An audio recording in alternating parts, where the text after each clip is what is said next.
જામનગર મનપાની સામાન્ય સભા મેયરના અધ્યક્ષસ્થાને યોજાઈ હતી, જેમાં વિવિધ વિકાસલક્ષી એજન્ડાઓ પર ચર્ચા કરવામાં આવી।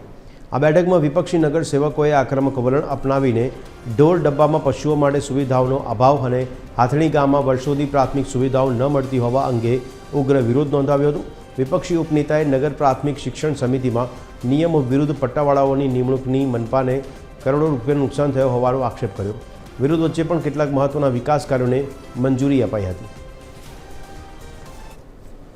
જામનગર મહાનગરપાલિકાની TP scheme JMC final plot number 67 પૈકી 2121 ચોરસ મીટરની જગ્યા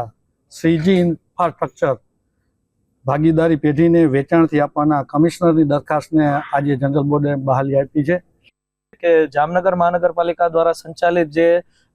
સ્કૂલો છે એમાં પટાવાળા તરીકેની કોઈ પોસ્ટ રહેતી જ નથી અને તેમ છતાંય ગુજરાત સરકારના ગાઈડલાઇન્સ વિરુદ્ધ જઈને જામનગર મહાનગરપાલિકાની શિક્ષણ સમિતિના સભ્યો અને ચેરમેનો દ્વારા આ વસ્તુની પટાવાળાઓની ભરતી કરેલી છે અને એમને પગાર પણ અનેક વાર ચૂકવેલો છે અને જે બધો બોજો અલ્ટિમેટલી જામનગર મહાનગરપાલિકાની જનતા ઉપર જ આવે છે અને આ બોજાની અંદાજિત રકમ 12 કરોડથી વધારે થાય છે।